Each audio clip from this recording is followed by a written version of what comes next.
Ho ho! Happy holidays, everyone! It's me, Santa Nate.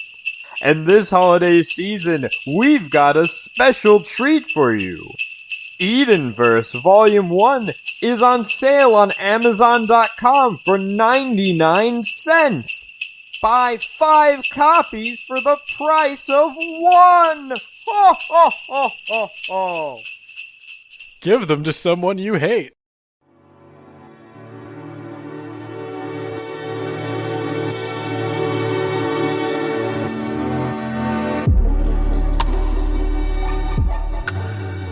Hey everyone, it's Nate, and this is Words About Books, where normally we talk about books, but this week I've hijacked the podcast to make Ben listen to me talk about Starcraft for 3 hours to torture him.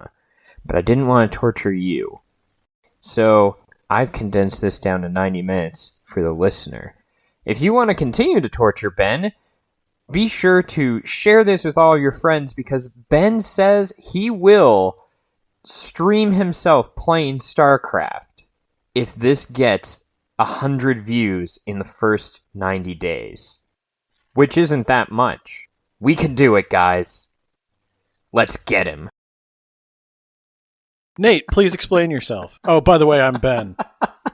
I don't know anything about the story of Starcraft, despite having many hundreds of hours logged in the game, because the story is very bad. I know everybody's just really here for my episode, so this is how we pay for the October horror takeover.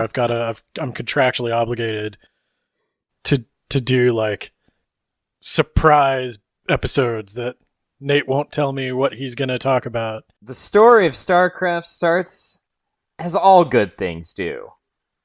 Eugenics. Keeping with the Dune themes, I guess. Yeah.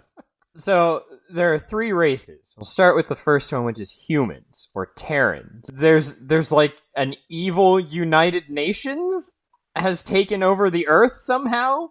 The globalists, yes. Yes, and their first plan was to put all undesirables into cryosleep and then exile them to Space Australia. But they never arrived at Space Australia, Ben. Wait, so they weren't supposed to go there? Originally, Ben, there were 4 ships full of, like, convicts and undesirables, one of which exploded, so we just don't care about that one. And the other 3 arrived on 3 different planets in the sector, and their crew awoke on, like, basically desolate, barren worlds, and they had to survive and go up the tech tree back to spacefaring. But one of those 3 colonies, their ship like landed relatively intact, so they had all the extra resources of their ship not being a broken down piece of crap, so they were able to expand more quickly and thus become the dominant power in the region. Does that make sense? So they're not in the same like solar system. They're in the same... They're close, but like far enough apart for the plot to happen. So what do these people do? They're just undesirables. We don't know. Like they didn't lose a war or something? Yeah, they're just undesirables of some kind, or convicts. Some of them also have psychic potential, Ben. It seems like a bad idea to send those away. Did you know that there is a faction in this game called the Terran Confederacy? Ooh, that... And their flag is the actual stars and bars from the American South. Oh dear. They are the dominant power in the region. They just won a war against one of the other factions, and they stopped a civil uprising by assassinating its leader and then nuking his entire planet to dust. I feel compelled to point out that if you were gonna nuke the entire planet to dust anyway, you don't really need to go into like a whole plan. Those 2 separate actions. First they killed him, and then his son incited a rebellion, so they decided to nuke the planet. Oh, okay. Is it bad to say that things were riding high for the Confederacy, and just like the real-life counterpart, everything would look up forever? Well, I don't know. You're telling me that these people won a war and presumably lasted longer than a year, so they diverged from the actual Confederacy a long time ago. Let's take a break from the humans. We'll go to our next species, which is the Zelnaga. What? Zelnaga. XEL''NAGA. Okay. They're an alien species with a weird name that existed eons before us. They were described as scientists, but over the course of the StarCraft story, they're magic gods. They're ancient ones. Lovecraft strikes again. Yeah, and it's one of my least favorite parts about StarCraft. So the Xel'Naga were like, okay, we need to create a creature with the purity of essence and the purity of form for some reason. What does essence mean? The intrinsic nature or indispensable quality of something, especially something abstract. I suppose that I should determines its character. I should clarify. I understand the definition of the English word essence. What I don't understand is what it means to the Xel'Naga. I don't know, it's like an it factor or something. So they found a species with a communal connection and just pumped them full of magic, science, and technology and uplifted them into super intelligent beings that went on to view the Xel'Naga as gods. And that is what became the Protoss. And we'll get to them in a moment. But because of their uplifting, they became like more individualistic, I guess. And that was bad. And so they were like, all right, they have the purity of form, but not the purity of essence. So like the Xel'Naga kind of told the Protoss to go fuck themselves and just flew away. I'm just picturing a desperate Protoss being like, I can be whatever you want me to be, Daddy. He's like, no, you just don't have it, you know? Whatever it, I don't really know what it is, but you don't have it. So bye. Okay. So the Xel'Naga abandon their children and they go to a sunburnt planet. And here they find these weird parasites whose only function appears to be to burrow into the spines of other sentient creatures and then take them over. And the Xel'Naga thought, like, yeah, they have it. Okay. So the Xel'Naga, they realized that last time the Protoss, they became individualistic. And so to counter that with this new species that will be known as the Zerg, they created a creature to control the will of every single Zerg ever. And that's called the Overmind. Okay. So it sounds like they uplifted the Zerg, but in a different kind of hive mind sort of way. Yes, absolutely. Everything is controlled by the Overmind, either directly or indirectly through, I guess, one of its brain buds. Okay. So, like, if the Overmind dies, do the Zerg just, like, stop doing anything? Oh, Ben, you're getting to the end of this story. Oh, good. Let's continue on. The Xel'Naga, they had one fatal flaw. They forgot to program if Xel'Naga, then do not kill. A subroutine into the Overmind's brain. It's a programming reference. I get it, and I've often made that mistake myself. The Overmind became aware of the Xel'Naga in orbit, and so it killed them. It mustered all of its strength, overwhelmed, and killed all of them. Every single Xel'Naga was in orbit above one planet? Yes. Just killed all of them. It sounds like they're the heroes of this story. And when the Overmind killed his creators, their minds touched, which is something that happens. It happens a lot, Ben. You're just going to have to roll with it. Okay. And so the Overmind, after he's done killing his creators, he becomes aware of the Protoss, and he was like, now I have a purpose. I'm going to go find them, and I'm going to assimilate them too. And so he just kind of meandered through space and assimilated a bunch of different species into the swarm. And those that he didn't assimilate, he just straight up genocided because the Overmind is kind of a bad guy. Okay. And in the second game, he was a secret good guy? What? Yeah. The Overmind wipes out just tons of sentient species. Wait, how many sentient species are there? Well, every single Zerg unit in the first game, at least, was once a different sentient species that was assimilated into the swarm. How they describe it is they assimilate a species and then they fuck around with its genetics and just mutate the shit out of it. Okay, because they all look like they're the same. They all look like bugs. I think that I don't know, Ben. It sounds like they took the genetic material of the species and just kind of built off that. Hey, so they all look like the same species, but they come from different backgrounds. While we're here, now you're getting into it. For people who have never played the game and are somehow still listening to this, the Zerg buildings can generate a thing called creep that like infects the land and like spreads as like a mat of like goo. Yeah. And what the hell is that? It is a nutritional substance that feeds the structure on top. Where does it come from? It comes from creep colonies and hatcheries, and also bad little girls and boys who don't do their homework. I would have an easier time believing it was like the liquefied remains of toddlers. Huh. Okay. And is that given special relevance in the books? The creep? Yeah. I want a book on creep. Yes. Yes, there is a section in the book that actually explains what creep is. Are you joking? I am not joking. So there's a problem with the Zerg assimilating the Protoss, and that was the Protoss could bend space and time, and I guess presumably the Xel'Naga couldn't? ?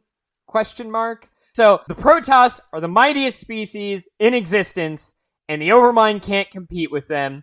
And he searched in vain for a creature that could give him a leg up over the Protoss. And finally, a miracle happened, because he found a species that possessed great psychic potential, but who weren't quite at that level where they could start using it. And he's pretty sure he could easily conquer this other stupid species and use his Zerg power to rapidly evolve it, because that's a Zerg thing, as I mentioned. So what species was that, Ben? The Space Australians. So let's go back to the Protoss real quick, because I know that's what you're dying to discuss. Let's talk about how they spent just an eon or so murdering each other after their gods left, because when they left, everyone just started pointing fingers, and so humongous bloodbath. And then some jerk came along. He found Darren crystals, which are a thing, and I have no fucking clue what they are, but I guess they power all the Protoss technology, and through that, they rediscovered their tribal link, and then if you believed hard enough, it would come back. And then the only way to keep it from going away was a very structured, regimented caste system. What is your goal today, Nate? What are you trying to do here? I'm having fun. I don't know about you. So now we get into how not everyone was cool with a rigid caste system ruled by a dictatorship called the Conclave. And these guys were called the Dark Templar. That's where they come from. They feared losing their individuality, which, if you recall, is the reason their gods left them. And the Conclave was like, yeah, you know what? I see your point. You guys can keep your individuality in hell. And he commanded a guy to go murder the fuck out of them, but then he didn't. So they were just exiled instead. Do you think there's so it's been like many, many eons, right? Do you think there's like Protoss today that are like, those gods were just they were like a myth that our ancestors created to explain things, and then there's no, because some that would be especially some strange crested Protoss who's like, I believe that back in the day there were ancient aliens that came to our homeworld and actually created us from this stupid species. And like, you realize the story of the Protoss is Ancient Aliens, the TV show. Why can I build Dark Templar and High Templar in the game? You're getting into the story now, Ben. You have to wait to get to that point. We're going on a journey here. So the Protoss decide to emulate the Xel'Naga for some reason, and they protect a bunch of lower species, but they don't. Importantly, they do not reveal themselves. Wait, in what way is that emulating the Xel'Naga? That's what the book said, Ben.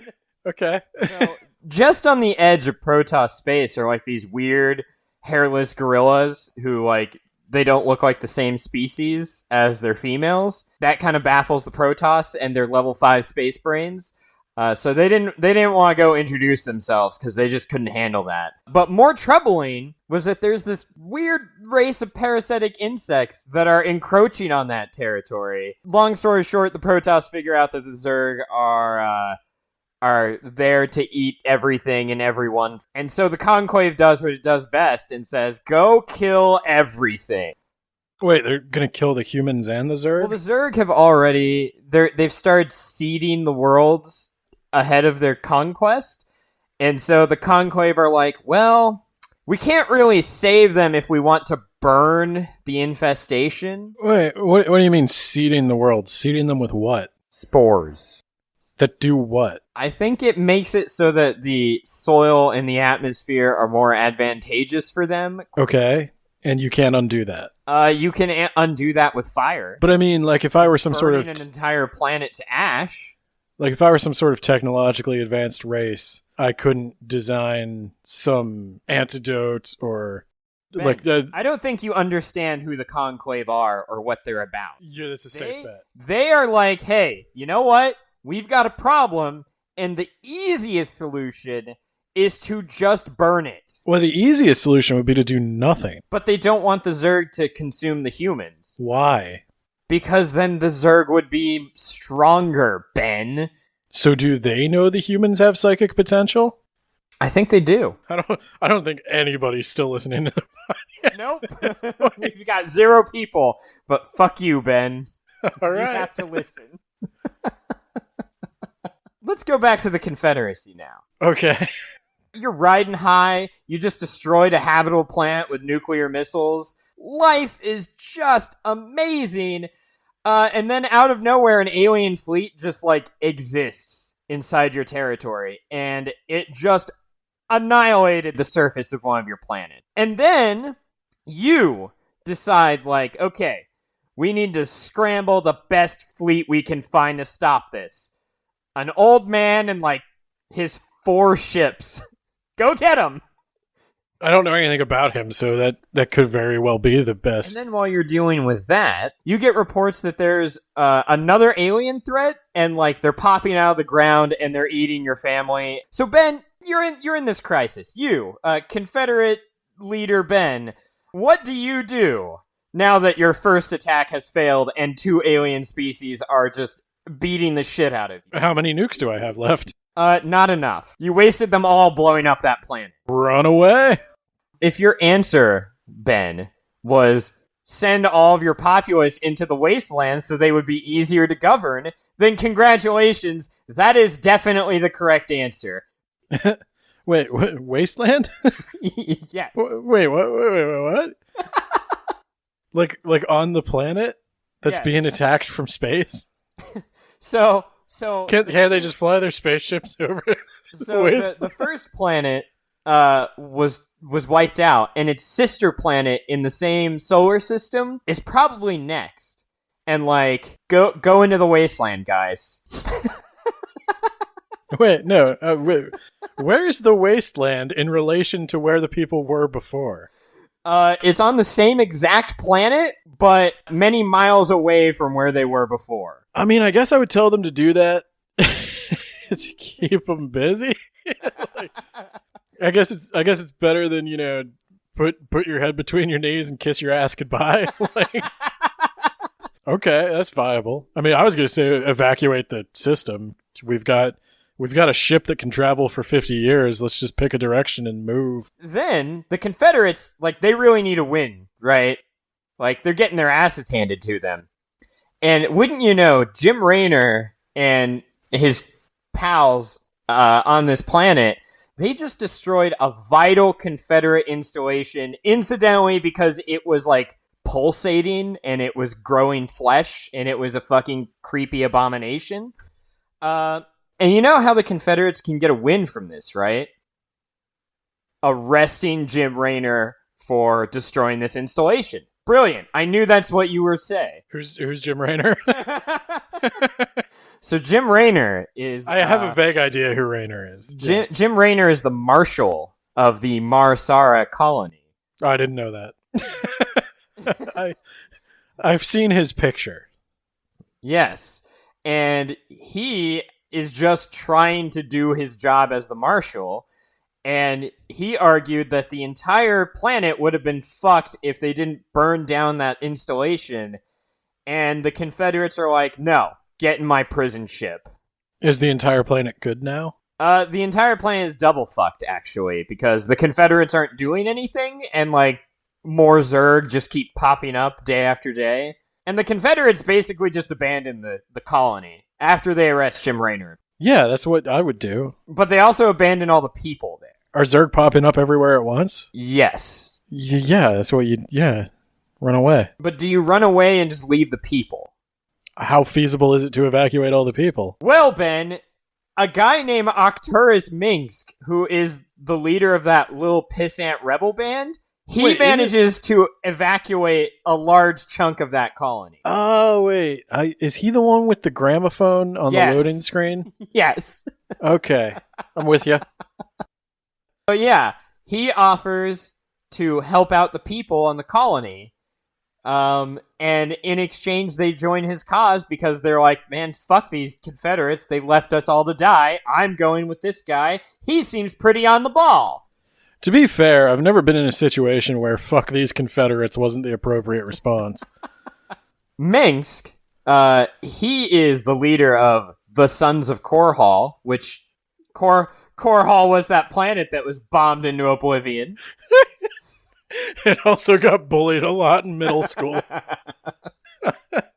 Oh, no. Minsk also has a psychic second-in-command named Sarah Kerrigan. So the Sons bust Raynor out of prison, they save the populace, and then the Protoss come in and wipe out the planet. They also, they steal some top-secret data disks and incite open rebellion on a bunch of worlds against the Confederacy. Yeah? Isn't it plausible that the Confederacy went from a superpower to, like, a bunch of bumbling buffoons in the span of 5 levels? So if I'm following, and I'm going to be real with you, I'm kind of in and out. So they stole some data disks, which I guess revealed that he had abandoned the colonists? No, they stole some data disks with a secret weapon encrypted onto them. Oh, so then why is everybody in open rebellion? Because the Confederacy are just abandoning all their colonies. Oh. Well, so what are they rebelling against? Being led by a bunch of dipshits. But they left, so they like you know how like America wouldn't rebel. There wouldn't have been an American Revolution if the British had just left. Ben, I get the feeling that the Confederates, they want all your tax money, but they don't want to provide defense. Right. But if they're not there, you just you're not going to mail them the check, right?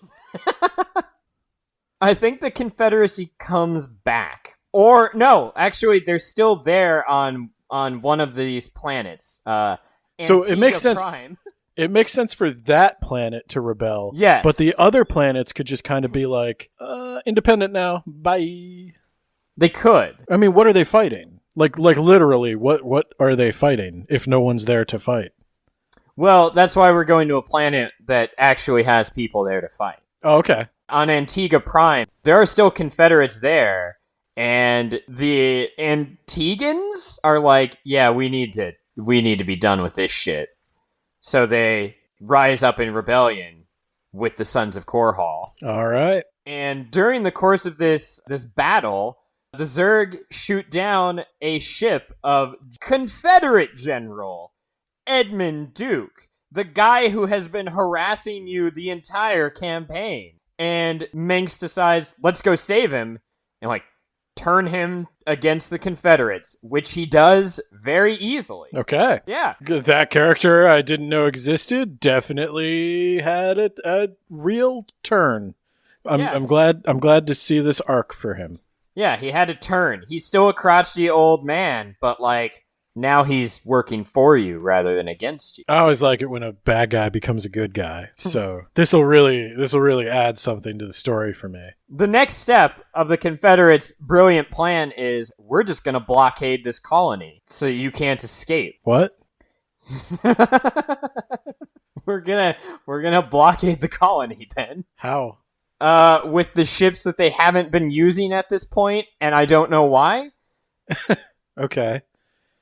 So they're blockading the colony so he can't get out. They are focusing more on trying to kill this rebellion than on the aliens that are actively wiping out entire worlds. Well, you would, wouldn't you? Okay, you're Caesar, right? And like the Italian peninsula is in open rebellion against you. You're not going to go invade, Gallic France. You're going to put down the rebellion. You have to take care of the rebellion first because that's where your supplies come from. And that's where your troops come from. He's just making tactical decisions. This is sound strategy, is what you're saying. I'm saying he doesn't have a choice. He has to put down, like, if the Confederacy is the one that's going to be fighting the war, they can't have their own territory in open rebellion. The Confederacy's options are put down the rebellion and then turn to defense, or run away. But it's in neither the rebels nor the Confederacy's best interest to be fighting a civil war when they're being attacked from two sides by enemy strangers. It is kind of a bad idea, but Mengsk is taking advantage of the situation. He's like, oh, well, I couldn't beat them on my own, but, like, there are aliens here to do it for me. That is one way to look at that, yeah. So, yeah, the Confederates, they arrive, they blockade the planet, and Mengsk finally decrypts those data disks from earlier. They have a weapon on it called a psi emitter. It's discovered that the Zerg are here looking for powerful psychics, which makes sense because they are. How? Because the Confederacy have apparently been experimenting on Zerg for like a decade. I think they did something with stimulating their brains or something. It's very vague, Ben. So the Confederacy has known the Zerg were coming for 10 years? I think they thought that they were like animals. Like they are, though, without the overmind. Yes. I don't think they realized that they were an intelligent force coming to get them. Maybe they're animals that respond to psychic energy. Okay, I mean, I guess psychic energy is whatever you want it to be, so that makes sense. Yeah, it's the Force. So the psi emitter emits psychic energy, but it emits it on a giant scale, like it reaches across worlds, Ben. And it's a mechanical device? It is a mechanical device. That emits psychic energy. Yes. I guess, again, like I know what the English word psychic and the English word energy mean, but I don't know what they mean to the Confederacy. But, okay, I'll go along. There's a big brain in a jar. Maybe this is a me problem. The official language of the game is psionic. I don't know how that's different than psychic, but shut up. The Sons of Korhal realize, let's build this thing, and let's plant it in the Confederacy blockade. So the Zerg respond to it, they come and they fuck the Confederates up, and then in the confusion, the Sons just slip on out of there. And then to add an extra fuck you, the Protoss then show up and kill everything. Let me see if I follow that. So they turned on the psi emitter, the Zerg came. And the Zerg came from space? Yes. Not from below the ground? Probably both, because they are also on the planet. So where are our heroes in all this? They are on the planet. So they were blockaded before, right? So let me see if I follow you. So now the planet is surrounded by even more shit that wants to kill them on the other side. I guess that they had to draw forces away from the blockade to go fight the Zerg that were currently killing all their ships. Okay. And then the Suns were just like, peace, I'm out. And then the Protoss come and kill everyone. What's the end game here for anyone? The end game for the Zerg is they get a delicious psychic. The end game for the Protoss is they kill all the Zerg and possibly all the humans. The end game for Mengsk is that he is crowned emperor and he overthrows the Confederacy. And the end game for the Confederacy is just like, maybe if they close their eyes, everyone will just go away. I think I'm with you. Waiting to see how this crazy tale unwinds. So Kerrigan and Rayna are upset about having to use the psi emitter, and they don't want to use one again because it's like unethical. Mengs does not respond by saying, the Confederacy blew up my entire planet with nukes, so, like, there's no ethics anymore. It's war. What do they find unethical about it? That they're turning the Zerg on people. That's not cool. Being blown up with a nuke, that's one thing. Being shot with a gun or a tank, that's another thing. But the Zerg, that is like, that's completely unconventional warfare. That is not allowed. Well, so is the problem that maybe the Zerg don't discriminate? Like they're killing civilians as well? Yeah, that's basically the reason. Mengsk, he has this new weapon, a general with the knowledge of the Confederates' defenses, and his insurrection has grown considerably in size. Meanwhile, his enemies in the Confederacy just lost 2 fleets and at least 3 whole planets, so he figures, time to hit the capital. So he sends Duke. It sounds bad to lose 2 fleets, but it also sounds devastating to lose a planet. But it seems like they've got planets to spare, and if you've got whole planets to spare, I can't imagine why you wouldn't have whole fleets to spare. I think they do have fleets to spare, but Duke knows the defenses of the capital world, and it's designed really dumb. It's designed around 3 giant orbiting space platforms, but if you knock out one of them, apparently you can slip a small force through to the surface, and once you're on the surface, you could plant a psi emitter. So I sense this was like a thing he'd been bringing up in like National Security Council meetings for like 6 years. Nobody was listening to him. They're like, yeah, we'll get to it. There's budgetary restrictions or whatever. And now he's just like, they're going to see. So Duke plants a psi emitter, and Kerrigan is outraged that they use the emitters because she can't believe that Minsk would use them, again, like for the second time. The Zerg arrive to kill every living thing on the capital planet of Tarsanis. That's what they've been known for. That's their thing. And the defenses around the planet have already been broken up by the suns, so like that planet's fucked. Everyone on that planet is fucked. But then the Protoss, they show up a little too early. Because you see, every time the Zerg come and start wrecking a planet, the Protoss arrive a little later to burn the Zerg, and also, consequently, everything else. But this time, they're a little too early, and they're fighting the Zerg on the ground, I guess. They're hoping to spare the humans for some reason. And Mengsk is worried that the Protoss will distract the Zerg from killing all the Confederates because he wants his revenge. Okay. They killed his dad and nuked his planet. I mean, that makes Kerrigan seem kind of reasonable now, though. Like, you were making her sound really dumb, but it seems like this guy is kind of nuts. He is definitely kind of nuts. Well, you left that out, man. It was a surprise reveal, Ben. Is it? Or is it just you purposely not describing what was happening? No, the game makes it seem like he's a rational person who then gets a super weapon that he then indiscriminately uses. And so he sends Kerrigan and a small unit down there to fight the Protoss so that the Zerg can finish their murder. So he's willing to start open war with the Protoss, too? I mean, they're already kind of in a state of war, but this is the only time they actually fight.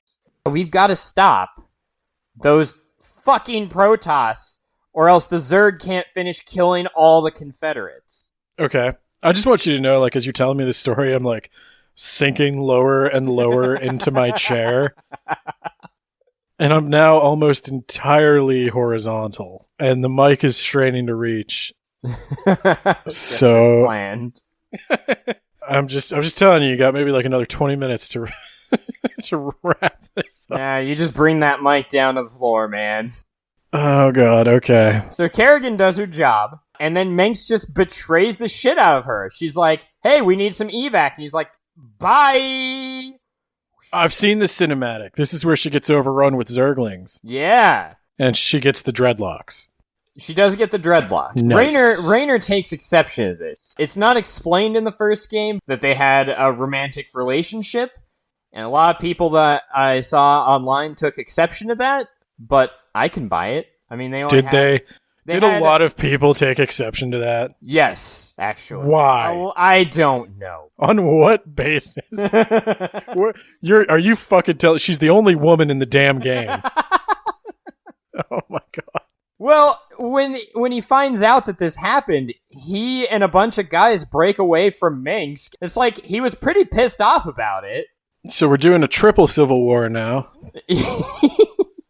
So well, the first Civil War is over with. The Confederates are all dead. You never see them again. You never even saw them to begin with, so they're gone. Okay. And Minsk crowns himself emperor, and he forms the Dominion of Man, and he unifies all the human factions together. The Dominion of Man sounds like his death metal band. All right, you want me to continue? No, but you're gonna. Oh, yeah, I am. We're going to the Zerg now. Oh my god, this was only... Wait, you can't be telling me this was only 2/3 of the story. Oh man, do you want to know? You want to know the reality, Ben? It's only 1/3. Oh my god, dude. This is gonna take forever. I'm actually mostly through my script, though, if that makes you feel better. It does. I didn't know if I had another 2 hours in me. I get it. Fun, I get it. I know how you felt reading Lovecraft, or I get it. Okay. I'm having fun. I don't know about you, jackass. So let's talk about the Zerg campaign, Ben. This picks up right after the Terran campaign. It's episodic, Ben. So the main characters here, if you could call them that, are the Overmind and 2 Cerebrits named Dagoth and Zaz. You're saying Cerebrit. Yes. What is a Cerebrit? They look like a giant, gross, disgusting, pustule worm creature, and they control an entire brood, or army. So the Overmind controls through them, and they control their minions through Overlords. And that's why you have to hatch Overlord. Like a vertebrate is a creature that has a vertebra, like has a backbone. I think it's just a giant brain worm. So maybe, yeah. Maybe instead of vertebrate, it's a Cerebrit. I'm an involuntary Cerebrit.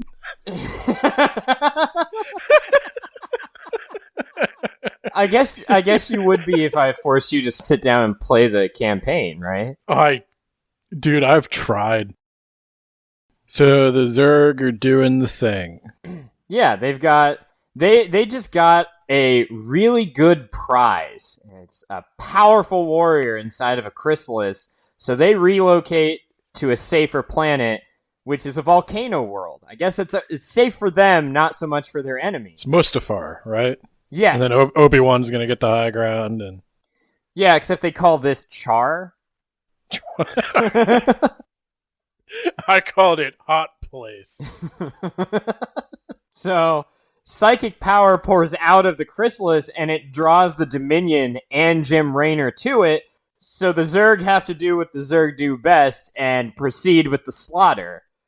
Raynor, he gets to witness the cocoon hatch, and out of the cocoon comes Kerrigan!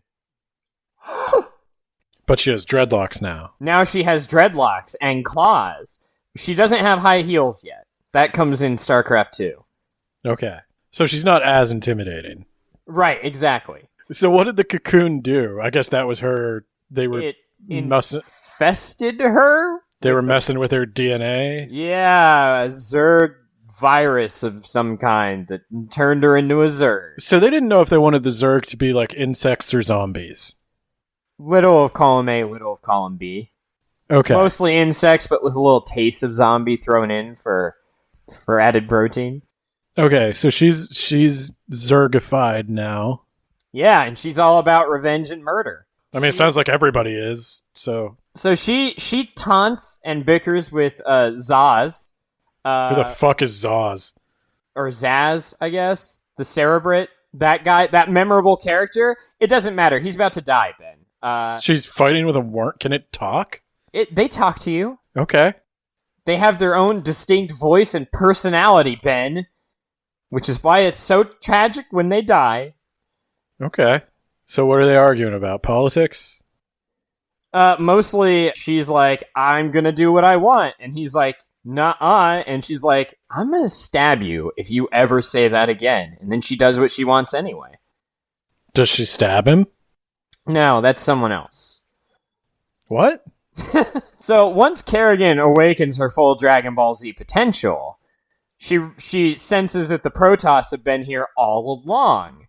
And so it's time to go fight them again. So she meets a guy named Tassadar, who was the guy who was previously burning all those planets. Oh, I know him from Antaro Tassadar. That Yes. thing they say sometimes when you move them. What does that mean? It's a greeting that they do. I think it honors him because he becomes a great hero. Okay. So he challenges Kerrigan to a duel, but it was a trap. It was all a diversion, Ben, because Zeratul, you know him. He's a Dark Templar. He's also on that planet. Oh, he's the guy with the big head. And he wears, like, rags? Nice. That's correct. Okay. I'm with you. So he kills Zaz.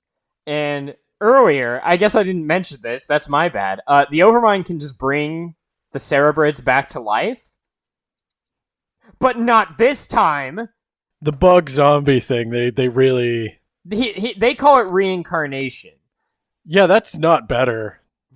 They regenerate from death. Blizz would probably appreciate if you got, like, all the way off their back and just stopped with this, like, deep dive into the Starcraft lore, because...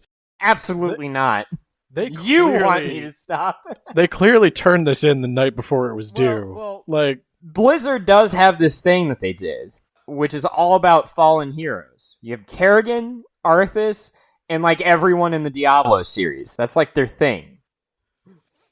So anyway, when Zeratul kills this guy, his mind touches the Overmind. Okay. And he finds out that the Overmind was created by the Xel'Naga, and the Overmind figures out where the Protoss homeworld is. Oops. Even trade. Yeah. It also, like, freezes the Overmind, puts him in a coma. I don't fucking know, but we're just going to move on. So, now hold up here.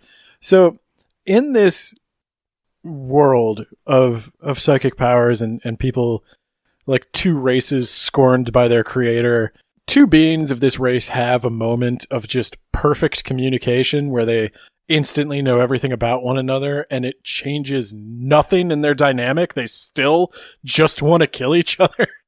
The Overmind he wants to become perfect and assimilate the Protoss, and the Protoss are like, yeah, I don't want that. The dynamic is now they're even more dangerous. Never communicate with your enemies because you'll only give away valuable information. Well, Ben, are you ready for this? Well, first, Zaz, without him around, his brood is just rampaging. They no longer have someone to control them, so you gotta euthanize them on a brood-wide scale. Whatever euthanize and genocide is as a combined word, that's what they did. Euthanenicide. So basically, the rest of the campaign is the Overmind was like, hey, we know where the homeworld of Ire is. Does it matter, by the way, that they know where the homeworld is? Because he's got to go get him. Right, but if there are many other worlds, does it matter? Their homeworld is sacred. Shut up. He's got to go get him, Ben. So Ben, you remember how the whole plan of the Overmind was, I'm going to take Kerrigan, a powerful psychic, and I'm going to use her to fight the Protoss on an even playing field. That was his whole plan, right? Were the Protoss using a lot of psychic powers to beat the Zerg? It seems like they were just lighting them on fire. Is powered by psychic powers, Ben. But, like, you know how, like, the Terran can just beat the shit out of the Protoss? And they just do that by, like, shooting them? Ben. Has the Zerg tried shooting them? That's bringing in the multiplayer. That doesn't count. I don't know. Like, I think there's a lot riding on psychic abilities in this story, and they kind of forgot to ever use space and time. psychic That's abilities. What arbiters do when they put you in stasis or recall. So they warp space time, but like that can be done technologically. You're saying they do it with their minds? Katerin crystals, Ben. They're magic and they unlock psionic potential. Okay, keep going. But yeah, the Overmind's plan was, I'm gonna get Kerrigan, and you're gonna be my greatest weapon against the Protoss. But also, we know where the Protoss live now, and so Kerrigan, you stay here on Char. I'ma go get him myself. Bye! So off they go. What do you think, Ben? I don't know how anything works, so I don't know if that makes sense. Okay. I'm here for the ride, man. So the Overmind goes and they attack Ire directly, and the campaign ends with everything looking up forever. He's winning the war. Life is sweet. Cut to the Protoss. Starts with a guy named Aldaris, which sounds like just like the weirdest exotic old man name that I can think I was of. gonna say I always just called him Al. Al orders Artanis, you know him, Yeah. and a guy named Phoenix to go kill the Zerg, like a lot, like repeatedly.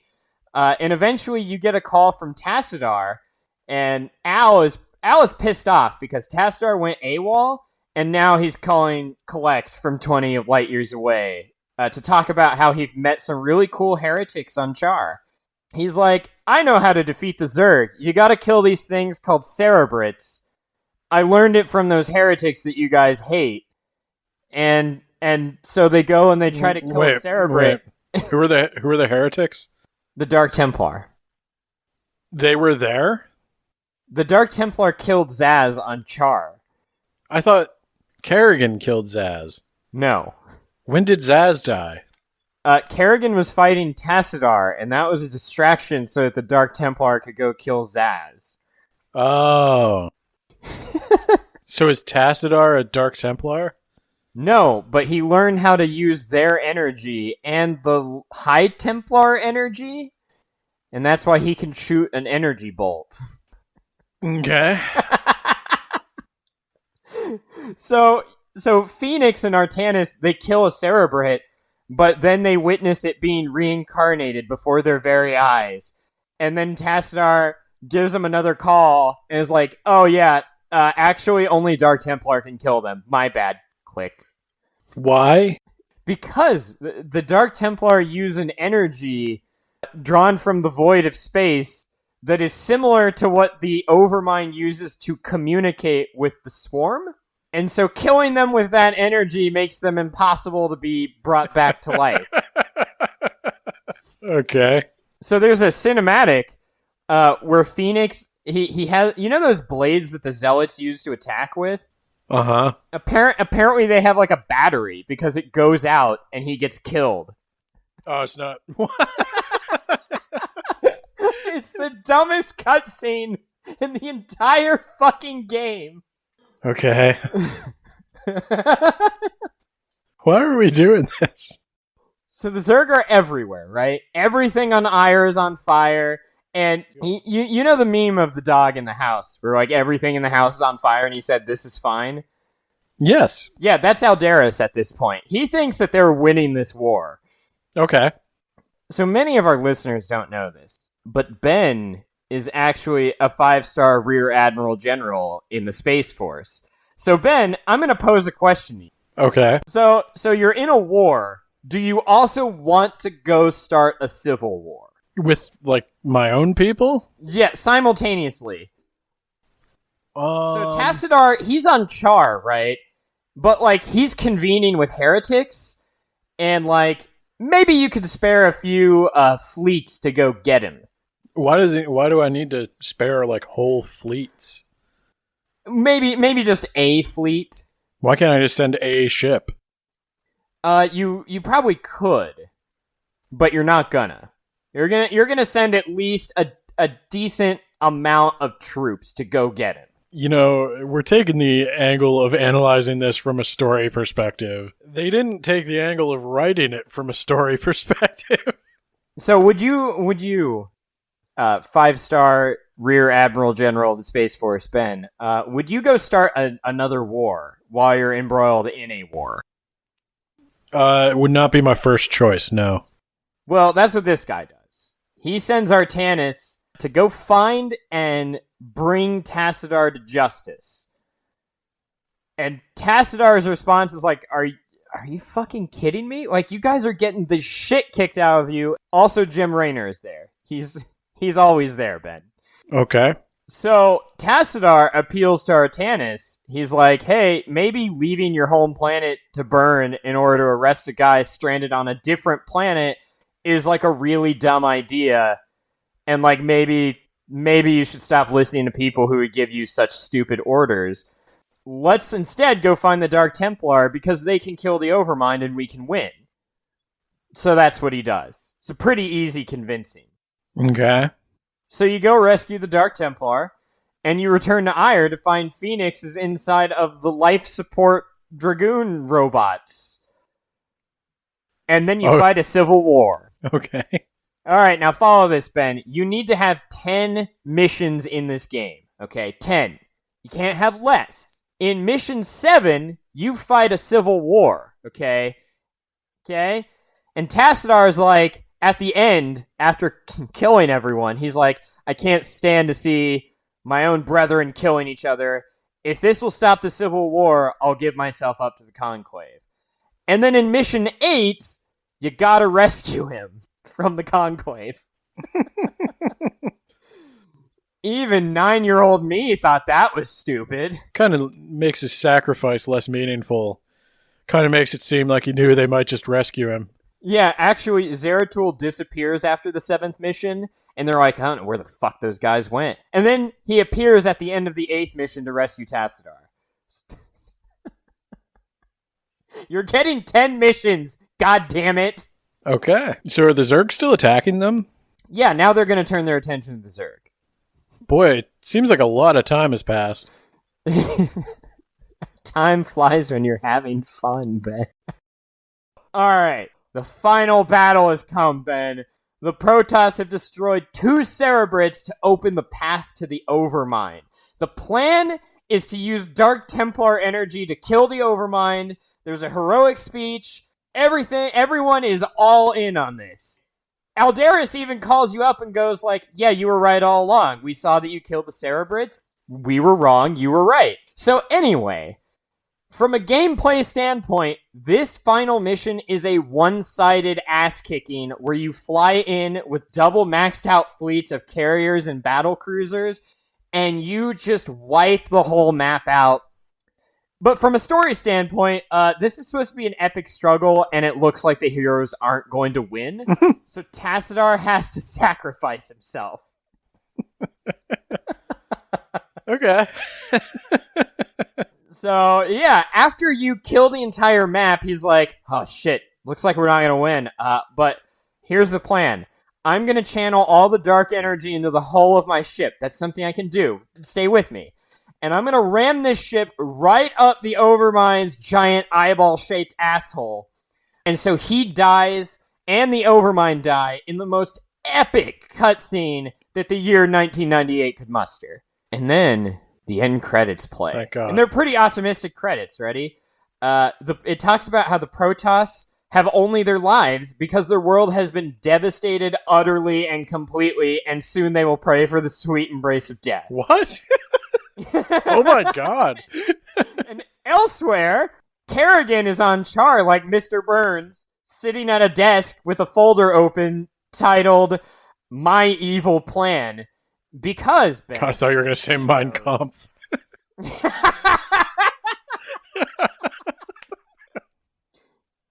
You see, Ben, she knows, as you do, that there's an expansion to this game. And next time on Words About Books, I'm going to convert that expansion story into audio waves and shove it up your ass, Ben. So do you like the Starcraft story? I did once, Ben. Did you really? Yes. I really liked Tassadar, and I was sad to see that he died, especially because I won. Like, I decimated that map. I don't know what he was talking about, like, oh, I need to make a heroic sacrifice. Just give it a few more seconds. I'm sure everything else will be dead. Just give it time, okay? No, Tassadar, don't do it. I've got this. All right, that's enough for now. Bye, everyone.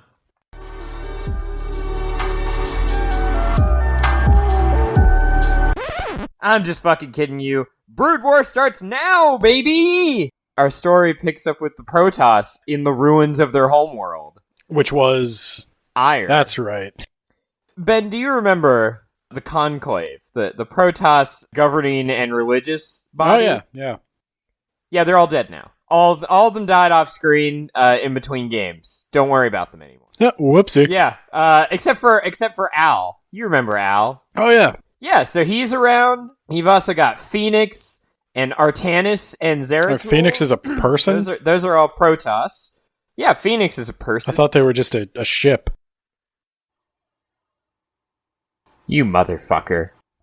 The purpose was like, okay, we need a campaign, and there needs to be a level where you fight one of each race. I would question, though, do we, though? This was back when you couldn't guarantee an internet connection or multiplayer, so there had to be something in it for the single-player person. So the Overmind's dead, Ben. And so now the Zerg, they're not a cohesive unit, so they're just indiscriminately killing everyone, which is still bad.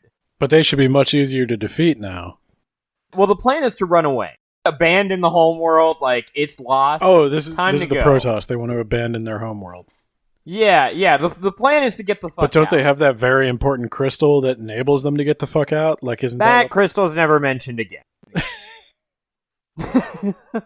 We've moved on from that crystal, Ben. Who gives a shit about that crystal anymore? Wasn't that the whole reason they had to stay and fight the first time? The reason they stayed and fight the first time was pride, Ben. Their hubris. Yes. So Ben, what they the reason have... they had to stay and fight was Tassadar just purchased some like beachfront property, and he wasn't about to give that up for some war. So, but now that he's gone, they're like, "Fuck this." We can get the fuck out of here. He told them there was this really important crystal. They looked, and it was just cubic zirconia. Oh my god. So they decide to flee through a warp gate, Ben.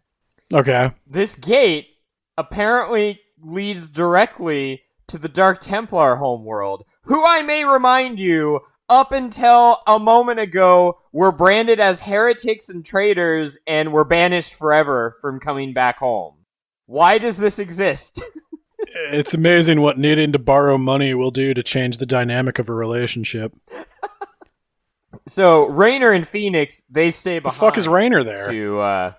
Yeah, he's been there. He's always there, dude. If you're playing a campaign, Raynor is going to show up and be there. Why is Raynor He's not going to be a main character, but he's going to be there. Why? He followed... He had nothing better to do, and he needed to be rescued from Char, and so he just kind of ended up with the Protoss. He just couldn't get a ride home? Raynor stays on the other side of the warp gate with Phoenix to defend it so that the Zerg can't come through. And I think they also destroy it. But the Zerg do come through because it's a video game. Like, you arrive on the planet, which is Shikoris. You arrive on it, and the Zerg are already there. Okay. I want to know who wrote this, and I want to know, like, explain yourself. Just... Come on our podcast and we'll have a conversation where you explain why. Yeah, I'd be down with that. Like, I actually like Jacques Hughes. I will be willing to pay $50 whole to that person to come explain themselves. I'll chip in another 50. There you go. Yeah. $100. Chris Metzen, I hear people at Blizz don't get paid very much. I got $100 for you. So let's talk about this planet Shikoris, right? It's the Dark Templar. It's the Dark Templar homeworld. Like, I guess their second homeworld, really. Their first homeworld is on fire. So there's a giant Zelnaga temple on this planet, and like it does stuff. Temple to what? But a temple, Ben. Just shut up and go with it. It's a temple. I guess it's built. Maybe the Xel'Naga built a temple to their awesomeness, and then they left this planet. Is this like a Jedi temple where it's just like, we wanted a tax write-off, so we called it a temple, but it's really just our clubhouse? It could be. But there's a problem with this. There are 2 Zerg Cerebrits. I guess they came through the warp gate as well, and they're next to it. Well, it sounds like they could rein in some of these Zerg. Actually, I'm about to get to that, Ben. Okay. So these Cerebrits are not the brightest because they're camping on the one planet full of the only creature in existence that can permanently kill them, the Dark Templar. And so they do. They die. They're dead. No one cares about them anymore. But who should happen to show up out of nowhere but Kerrigan? Well, no, wait. So the Cerebrits, they continue to reincarnate even without the Overmind? I guess, even though it's explicitly stated that the Overmind would need to be the one to reincarnate them. So anyone can kill them now? Yes, but also no, because I'm pretty sure in the game, if you kill them with anything other than a Dark Templar, they'll respawn. Okay. You're missing the point here. Kerrigan shows up out of nowhere to a planet she's never been to, full of people that she wouldn't know how to locate in order to open a dialogue with This them. is just a campaign because this was in a time where if you didn't ship it with a campaign, people would feel cheated. Right, yeah. Kerrigan tells the Protoss, which now includes the matriarch Rashigal. Oh, there are girl Protoss. Yeah. That Dagoth, he was a Cerebrit. You remember him? He's still alive. Yeah, he's in trying charge to of the make a fish new people Overmind. in Shadow over Innsmouth. That's Dagon. I'm sure they're not related in any way. So he's trying to make a new Overmind by just, like, merging all the Cerebrits together. It's like a giant worm orgy. Without an Overmind, they don't know what to do, so they're just compelled to birth a new one. So he's like a fully sentient being? Yeah, welcome to the conversation. So this seems like it would be very easy plan. I mean, it seems like they'd all be coming towards each other on their own. Yes. Is that what's happening? Yes. Oh, good. So Kerrigan, she has an argument with the Protoss on why they should all join together against their mutual enemy. Okay. So her thing is, she killed them before because she was enslaved by the Overmind, and she doesn't want a new Overmind to enslave her again, and you Protoss also don't want a new Overmind because then it will just go right back to murdering the shit out of you, so like we should work together. And Al has a really good argument too. You ready for this? Okay. Fuck you. Fuck your face. Fuck your stupid dreadlocks. Fuck all Zerg. Fuck off. Okay. Truly a poet and a master diplomat. Well, okay, what was he supposed to do? He was supposed to be an enemy later in the campaign so that you can have a PvP level. Which is what happens, by the way. So I guess my thought here is, why wouldn't they just kill Kerrigan and then go kill the Zerg? I'm guessing because technically she hasn't wronged them, question mark? But she's a Zerg, right? She is a Zerg, but she's got her will back, is her argument. That's actually a negative because, or why are the Cerebrits their mutual enemy? It's because Kerrigan's trying to take control of the Zerg. Well, they don't know she's trying to take control of the Zerg. They haven't thought that through. It's obvious. Why else would she be here? I mean, they're because not she doesn't want to be right. enslaved again. But she's not going to be enslaved again. Like, just the presence of a... She will be when the Overmind reaches maturity. Okay, so just the presence of an Overmind means she'll be enslaved again. Yes. You're getting hung up on some of the less stupid things in this incredibly stupid story. All right, go on. So, Ben, you know what they do instead of doing whatever the fuck I was just talking about? So, you know that Xel'Naga temple? Like, if you bring 2 crystals to it, it'll do something. So let's go find those. What do they think it's going to do? I'm pretty sure it's not mentioned in the game. Wait, so... this temple... Hold up. You have to do this in the game. Yes, this is their entire campaign. It ends with you activating this temple. They don't tell you what they do. At the very end, he says no Zerg will ever set foot on this planet again. And I think that's supposed to mean that the temple does something so that no Zerg can ever come to this planet again? Question mark. Okay. So yeah, so go get some crystals to ensure the survival of our race. Done. Off you go. To Gwyneth Paltrow's planet. One of the crystals is actually on Char, near the new Overmind, Ben. How convenient is that? Not very. They probably should have picked it up the last time they were there. Yeah, but they weren't thinking about it or didn't know about it. The game asset didn't exist, Ben. No, but the Char asset sure as shit existed, so that saved them a lot of time. So they attack the Overmind and weaken it enough to then grab the crystal and flee. But they don't kill the... Now, you're telling me there's an Overmind. Yeah, there's an Overmind now. They all merged already. So Kerrigan's been taken over. No, because it hasn't matured yet. Is it waiting to hit Overmind puberty? The Protoss return with both of those MacGuffin crystals, only to find out that Al has started a civil war. He's defeated. And after he's defeated, he's about to say something like really important, like they just found out, like about the matriarch, and he's going to tell you it in just a moment. Like, I sure hope nothing bad happens. Oh God, I've been stabbed by Kerrigan, I'm dead. So he's like a Roger Ackroyd. He had some really important information, then he gets killed by Kerrigan. And all the Protoss are like, hey, not cool, that was our job? This was a Protoss matter. You're banished from this planet instead of just killing her. And she's like, alright, I mean, Yuri did what I need you to do. You attacked the Overmind. Later, losers! And they just let her go. They just let her go. Didn't she need them to kill the Overmind? Yeah, and they didn't, but I guess they weakened it, question mark, but they didn't. So the Civil War, do I even care? It's literally so you can have one mission that's PvP. He took the Protoss that were loyal to the Conclave, you know, those dead people that you don't know anything about? Right. And he was rebelling against the Dark Templar rule, under the Matriarch. Oh, so the Dark Templar are ruling them? Or is it more of a, like, you came to my house, so please don't, wreck my shit? Alright, so they activate the temple, and that's it. That's the end, actually. They activate the temple, and the campaign's over. So they activate the temple, and no Zerg can step foot there. Good thing Kerrigan just left. Yes. Yeah, remember that no Zerg can step foot there. I'm gonna guess they just walk in. Ben, you're getting ahead of us. Like, it turns out that they were Gwyneth Paltrow crystals.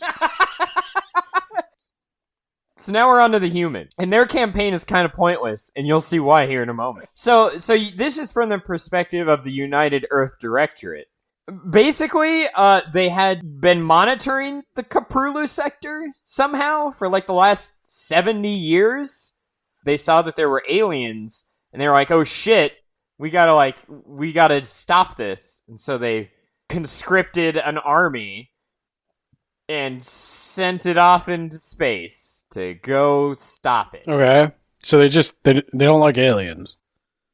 Well, their agenda is threefold, then. They're going to overthrow the Dominion and establish themselves as the dominant human power in the region. Okay.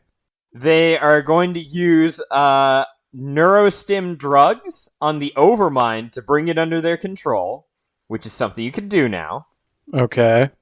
And then they're going to use the Overmind to pacify the Protoss and any other dissident threats in the region. So they just want to kill them. Yes, they're the evil United Nations who started this entire story by practicing eugenics. They're actually on brand. Wait, how do they... So the main characters here are Admiral Dugal, Vice Admiral Russian. Stukov, and Lieutenant Duran, who was an ex-Confederate who joins up with them. Okay. So the Directorate, they start taking a bunch of worlds from the Dominion. They steal a bunch of battle cruisers from their shipyards. It's pretty easy, actually. And then they find something called a Psi Disruptor, which is a gigantic building that has the power to disrupt communication between Zerg and cripple their ability to wage a coordinated war. And where do you think they find this, Ben? Near the Psi emitter. No, but it's built by the same people. the Confederacy built the Psi Disruptor on their capital world and then didn't use it as their world was being destroyed by the Zerg. Why didn't the Confederacy use this weapon when they were being faced with extinction? Because it's a video game and the story was written after the fact. Are you literally the only person on the planet that cares about this? Probably. Okay, so they're disrupting Psi. Well, no, Stukov wants to use it. He's like, this is a great weapon. We could use it on the Zerg. And Duran's argument is like, bro, like, you don't need that. And Dougal agrees with him and says, we need to destroy this. Why? What if they have control of the Overmind, and then someone uses it on the Zerg, Ben? Oh, so what if Stukov has the Overmind, and then somebody else uses it to stop Stukov's Overmind? Yeah. What then? Now you only have your well-trained army to fall back on. And they probably only built one, right? And they didn't take the plans with them? Oh, no, because it shows up in StarCraft 2, so I'm assuming someone figures out how to remake it. I mean, it seems like psychic energy is like whatever you want it to be. It's hyperspace. All right, so next the UED they go after Minsk on Korhal, which is his capital world. Yeah, they've already got to that place because we've only got 8 missions, and like we need to hurry this up. It needs to be out by Christmas. We agree on one thing. So they overthrow Minsk pretty quickly, but at the last second, he's rescued by Jim Raynor because he's there. He's just there. Oh, you got a ride. And a bunch of Protoss then use Dimensional Recall on them to bring Minsk and Raynor to Ire. Didn't they escape Ire? Yeah, but now there are Protoss, I guess, who didn't escape Ire, and they're fighting for their lives against some Zerg. And also Raynor's there. So have they been doing that for, like, years or months or... Weeks, probably. Maybe a month or two. Yeah. In the UED, they're victorious, but then Duran, like, moves his troops out of position, so the Zerg are gonna overrun your flank or some shit. And, like, whenever I stop talking, you're just like... So moving on. Yeah, Jim Raynor escapes again in the UED. They don't even bother going after him this time. Stukov, he goes AWOL. And Duran is like, he's a traitor. So hold on, let me explain how this all comes to be. So at the beginning of the campaign, Dougal calls Duran a traitor, even though he isn't, because he's a Confederate who's still fighting for the Confederacy. And Stukov tells Dougal to, like, cut him some slack, and Dougal's like, I hate traitors. And now Duran is telling Dougal that Stukov, his lifelong friend, is a traitor because the Psi Disruptor has been disassembled and reassembled on another planet and is now functioning, so we gotta go kill him because he's a traitor. And Dougal sentences his friend to death without hearing from his side of the story. I know that sounds like a giant leap in logic to you, but it doesn't sound any more incoherent than anything else you've told me. So I don't know any of these.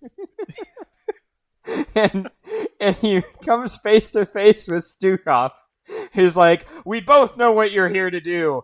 And so Duran shoots him, and then Stukov is like surprised that he got shot. And then in his dying breath, he tells Dougal that Duran was the traitor all along. And so they preserve the Psi Disruptor. Okay.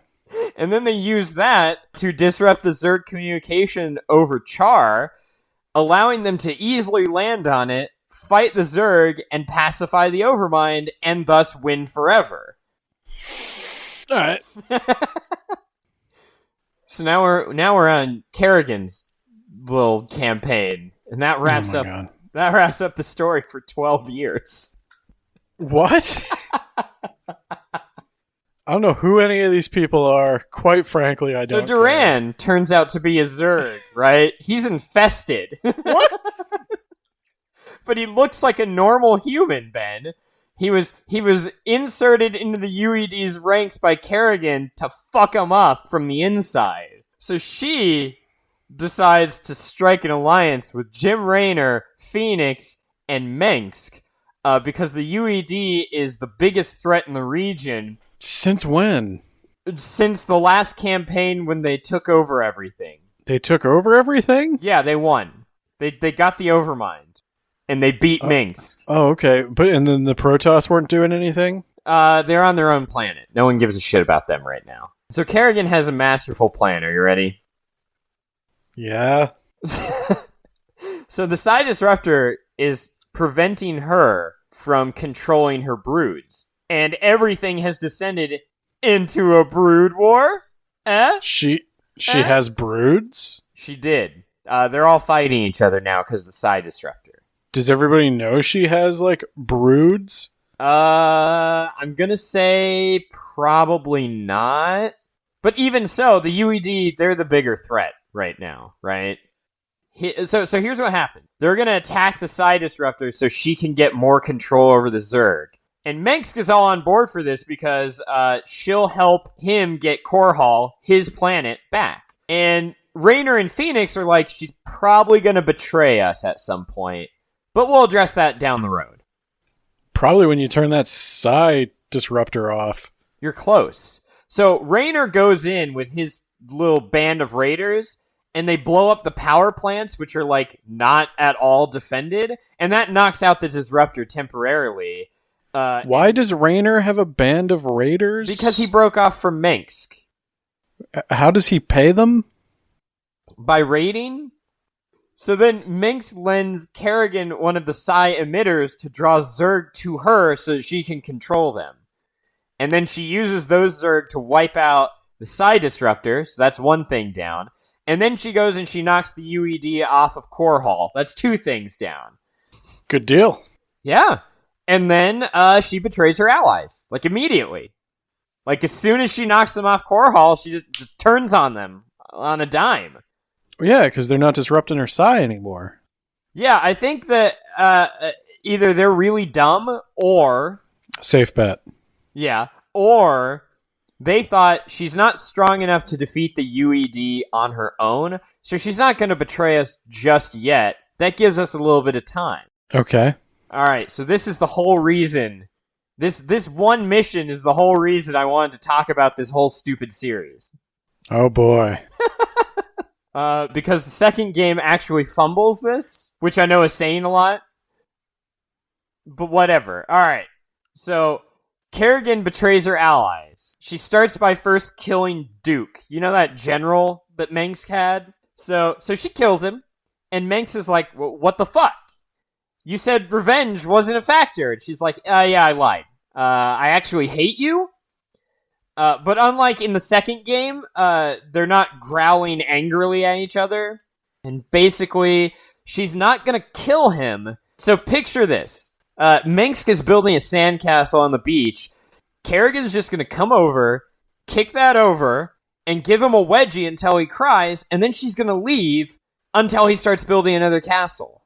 She's just going to keep doing that over and over again as her means of revenge. That does sound like how you play StarCraft. So next, Kerrigan kills Phoenix, and Raynor is appalled. And Kerrigan says, like, she tries to defend herself. Like, Phoenix died as all Protoss did. He died in combat. That's what they all want to do, apparently. Since when? Shut up. So I was going to say, like, Phoenix is like the closest thing Raynor has to a love interest, right? Yeah, they've been together for, like, what feels like centuries now. Raynor, he realizes that Kerrigan's a monster and not the person that he once had feelings for, and so he tells her, at this point, he is going to be the one that kills her. Maybe not with an army at his back, maybe not today, maybe not tomorrow, but eventually, he's going to be the guy that kills her. The die is cast. He's made a change in his character where he can't go back to loving her like before because that wouldn't make any sense. But he does do that in the next game, Ben. At what point were they in love? They were implied to be in love in the very first campaign, Ben. Were they? Yes. Shut up. And it just bothers me, Ben, that they actually walked that back. And that's the whole reason I want to talk about that. Okay. So why don't you tell me how that made you feel? You were very invested in this relationship. No, I was invested in Raynor needs to kill her. That's like his story purpose now. So, like, you were angry at Kerrigan as a small child Yes. playing this game. I was angry at Kerrigan as a small child playing this game, and he does not murder her like he promised me fucking 22 years ago, Ben. Had he seen her in those high heels yet? Did he see what No, they did for he her ass? hasn't. Maybe that's what changed his mind. So I think at this point we've got 0 listeners, so let's wrap this up. The story's peaked anyway, if you can call it that. so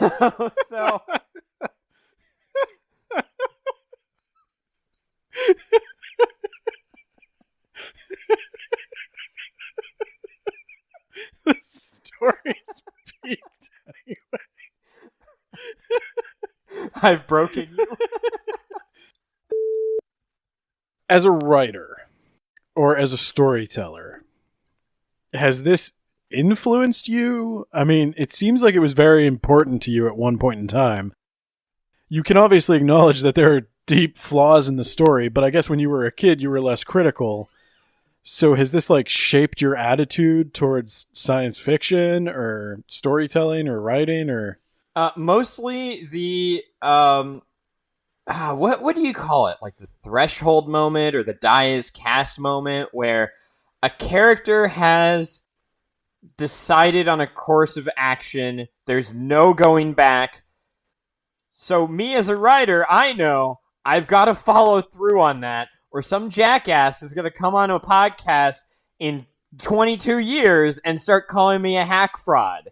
So what you're saying is that all of this whole wacky adventure, you could forgive everything because you were along for the ride and you got invested in the relationships. Yeah, you killed my friend, so I'm swearing a blood oath against you. I'm going to follow through. And that was like just a very powerful moment. Was that the first time you'd seen something like that? I don't think it was the first time. I think it was literally the only powerful moment, other than Tassadar dying as a kid, Ben, that I cared about StarCraft at all. All this other shit I'm talking about, not great from a story standpoint, and I'm aware of that. And I didn't actually care much about it. It's just those 2 moments.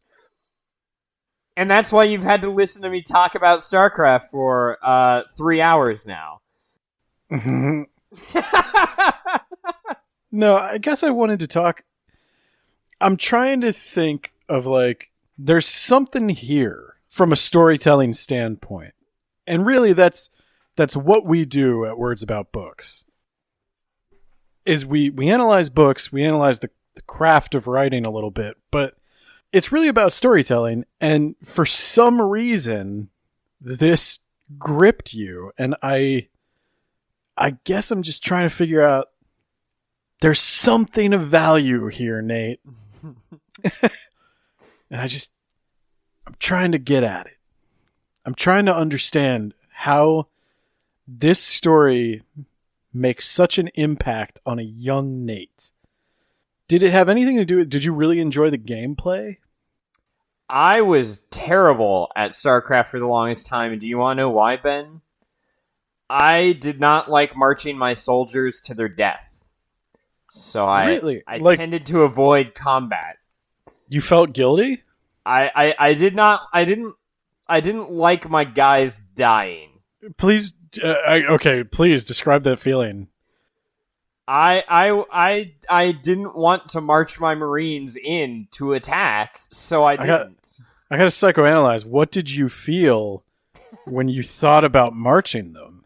Was it guilt? Was it maybe frustration? Maybe, sorrow at the loss of my fellow chunky potato-headed CGI nightmare man. Huh.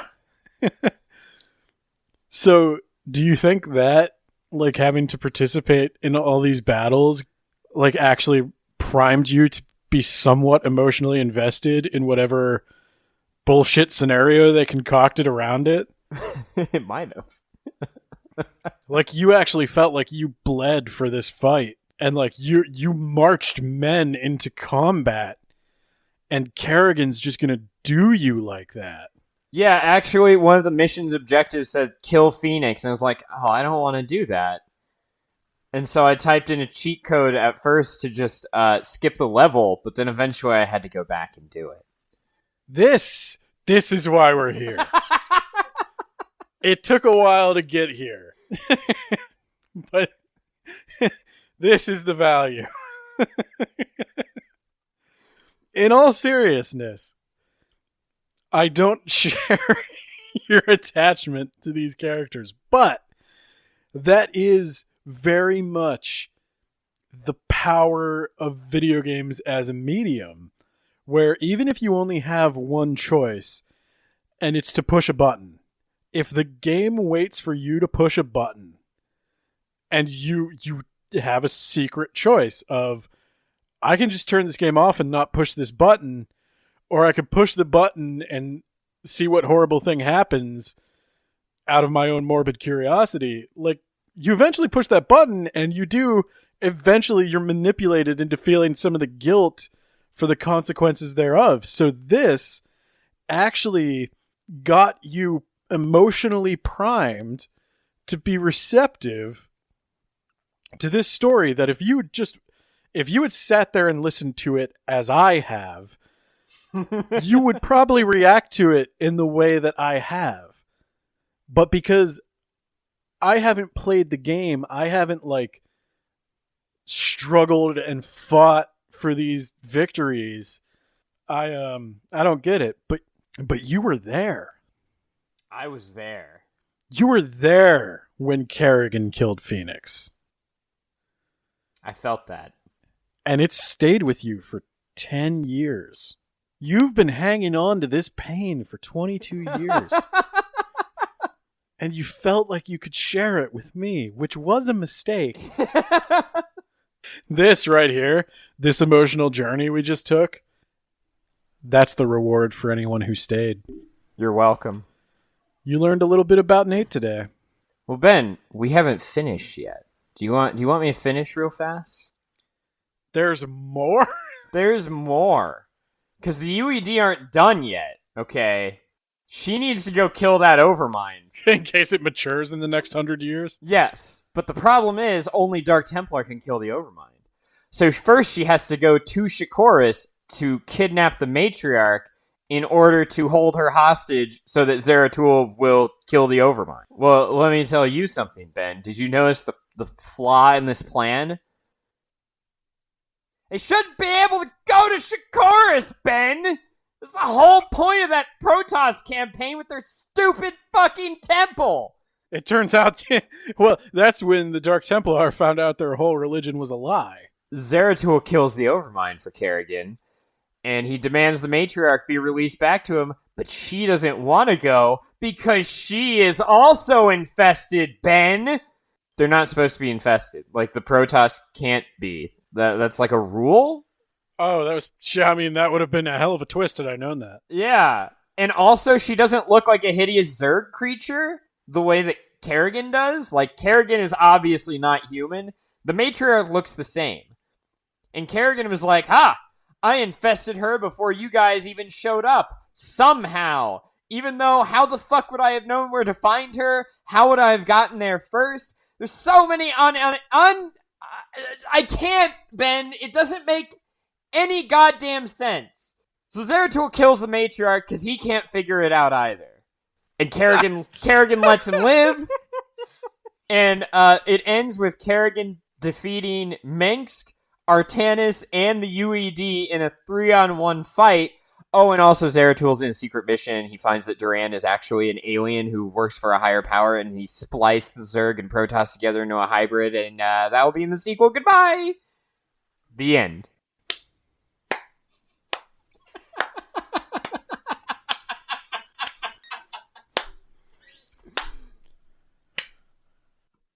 So, Ben, what are we reading next month? On Words About Books. I have no idea when this comes out. It's Edenverse! Oh, yeah. Yeah, next month we're reading Edenverse. Oh no. The official 1 year anniversary of Words About Books on the air. And we decided we were going to have a masochistic celebration. And after a whole year of picking on other authors' books, we're going to bring it full circle. And we're going to apply that same horrific treatment to the book Nate and I wrote. We wrote it when we were in college. So, as always, I gotta plug the social medias.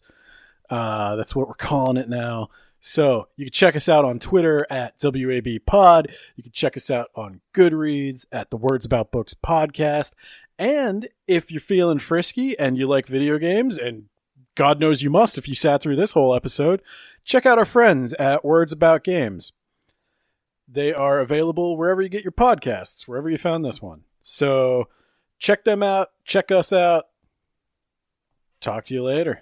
Yeah, wasn't it weird how we just elected Howie Hawkins as president?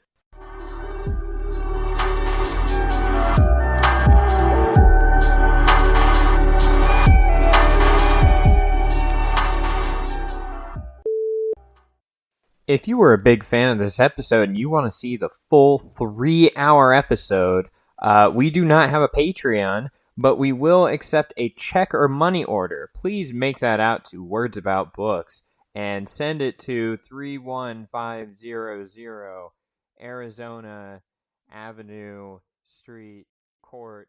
Don't fucking boost the volume. Figure out what I'm saying. It's all gibberish anyway. Happy holidays.